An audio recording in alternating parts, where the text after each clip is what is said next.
Hello नमस्कार दोस्तों हम बहुत दिन से पेंशन वृद्धि को लेकर बार बार में अपडेट बताते जा रहे थे। ठीक दोस्तों, लेकिन अब पहले क्या हो रहा था, अगर ना तो न्यूज़पेपर में ही आ रहा था, ना ही किसी भी नेशनल टीवी पे आ रहा था या नेशनल चैनल पर आ रहा था, लेकिन दोस्तों और ना ही कोई नेता इसके बारे पेंशन वृद्धि को लेकर के बोल रहा था। लेकिन दोस्तों इस वीडियो के अंदर आज हम आपको बताएंगे कि अब नेता भी पेंशन वृद्धि को लेकर के बोलने लग गए और जो नेशनल चैनल है वो भी अब इस पेंशन वृद्धि को लेकर के बोल रहे, और न्यूज़पेपर है उसमें भी पेंशन वृद्धि को लेकर के बहुत बड़ा अपडेट दिया है। ठीक दोस्तों इन सभी अपडेटों को बताने से पहले आपको बताना चाहता हूं, यदि आप मेरे चैनल पर नए तो चैनल को सब्सक्राइब और वीडियो को लाइक जरूर कर लें, ताकि मैं आपको इस प्रकार की हेल्पफुल वीडियो लाता रहूं। ठीक दोस्तों सबसे पहले तो मैं आपको एक वीडियो क्लिप बताऊंगा। उस वीडियो में उस नेता ने क्या क्या बोला है, क्या क्या नहीं बोला, उन सभी को इस वीडियो में मैं आपको बताऊंगा। उससे पहले आपको बता देता हूं मैं कि हम अशोक रावत जी हैं और हमारे एनएससी के जो भी मेंबर हैं वो सभी पेंशनरों को लेकर के जागरूक कर रहे हैं। कभी कानपुर में वो गए, कभी यूपी में गए, कभी प्रयागराज में गए और कहीं मुंबई में आंदोलन किया, कहीं दिल्ली के जंतर मंतर में जाकर आंदोलन किया। तो दोस्तों इन सभी को लेकर के अभी मीडिया भी सतर्क हो गई है, क्योंकि ज़्यादा से ज़्यादा यूट्यूब पर ज़्यादा से ज़्यादा वीडियो ट्रेंडिंग में जाती है, ज़्यादा से ज़्यादा वीडियो शेयर की जाती है। तो दोस्तों जब मीडिया में आगे बात की बढ़ाई जाती है तो चैनलों को भी ये दिखाना पड़ता है, क्योंकि जो हमारे सरकार तो हमारे जो पेंशनर है उनकी कोई भी डिमांडों को सुनने के लिए तैयार नहीं है।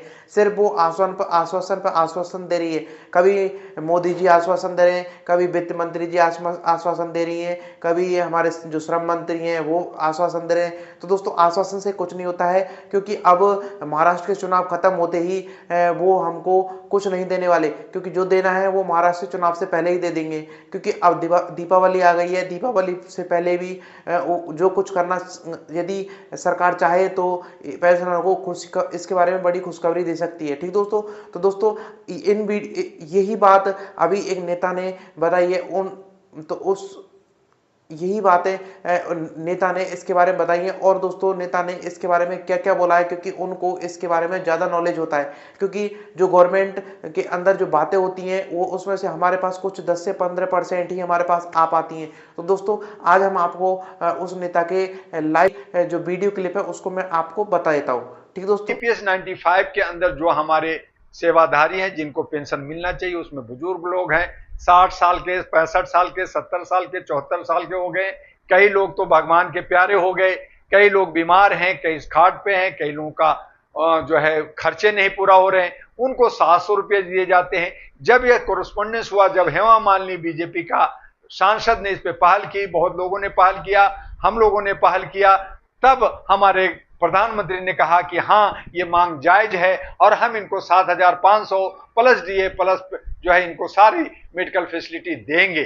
हमारे जो है फाइनेंस मिनिस्टर महोदया ने भी कहा, हमारा जो है श्रम मंत्रालय ने भी कहा, बहुत सारे मीटिंग सिटी हुआ, बहुत सारे धरना प्रदर्शन हुआ, जंतर मंतर पे हुआ, रामलीला ग्राउंड पे हुआ, आजाद मैदान मुंबई में हुआ, अन्य शहरों में हुआ। लेकिन सरकार कहती है, करती कुछ नहीं है। यह वादा करती है, महिलाओं को मैं 23%, 33% आरक्षण दूंगा, विधेयक भी पास किया, लागू नहीं हो रहे। लोगों को कह रहे हम ये देंगे, लेकिन कब देंगे नहीं दे रहे। आरक्षण देंगे नहीं दे रहे। संविधान हम का मान करते हैं लेकिन नहीं मान कर रहे। जब विदेशों में जाते हैं तो कहते हैं मैं गौतम बुद्ध की धरती से आया हूं, गांधी की धरती से आता हूं। जब भारत में आते हैं तब फिर गोडसे का जय होता है, जो है वीर सावरकर का जय होता है। कमाल है, कमाल विरोधाभास है। तो सरकार की नीति और नीति जो है इनके काम करने का स्टाइल में फर्क है, और यही वजह है कि ईपीएस 95 के पेंशनधारियों को हक नहीं मिल रहा।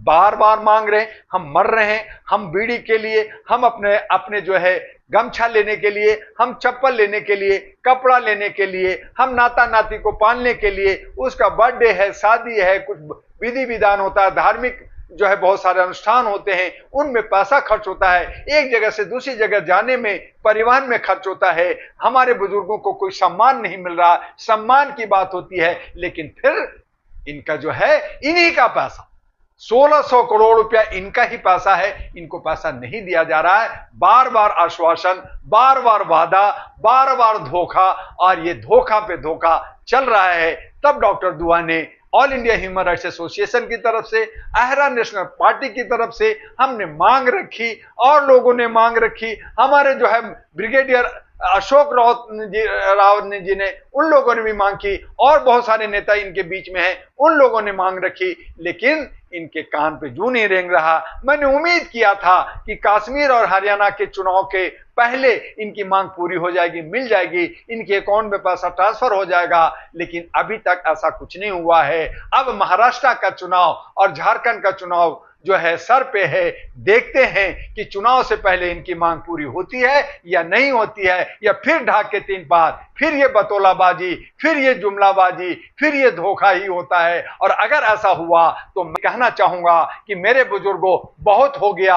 अब अगर मरना ही है तो हम प्रधानमंत्री के घर के सामने, पार्लियामेंट के सामने, जंतर मंतर पे अपने को जो है झोंक दें, एक बड़ा जन आंदोलन करें, अपने आप को खत्म कर लें, और तब शायद इनको होश में आएगा। जबकि इनको तब भी होश नहीं आता जब 900 हमारे किसान मर गए, इन्होंने कुछ नहीं किया, बाद में कानून वापस लिया, फिर कानून को फिर से लागू करने के लिए इनके नेताओं ने आवाज उठाई। तो इस तरह का ये जो हरकतें करते हैं, ये जनहित में नहीं है, राष्ट्र हित में नहीं है, लोकतांत्रिक हित में नहीं है, संविधान के दायरे में नहीं है, और ये संवैधानिक तरीके से ये काम नहीं कर रहे, ये अपना ड्यूटी दायित्व निभा नहीं रहे, और जनता को कहते हैं कि तुम ड्यूटी करते रहो, हम अधिकार का मजा लेते रहेंगे। तो ये उचित नहीं है। जनता का हक और अधिकार, और नौजवानों का हक अधिकार, हमारे बुजुर्गों का हक अधिकार सरकार को देनी होगी, नहीं तो हम इन्हें उखाड़ फेंकने के लिए भी सक्षम है। आप बर्दाश्त कर रहे हैं, लेकिन एक वक्त आएगा जब ये सब कुछ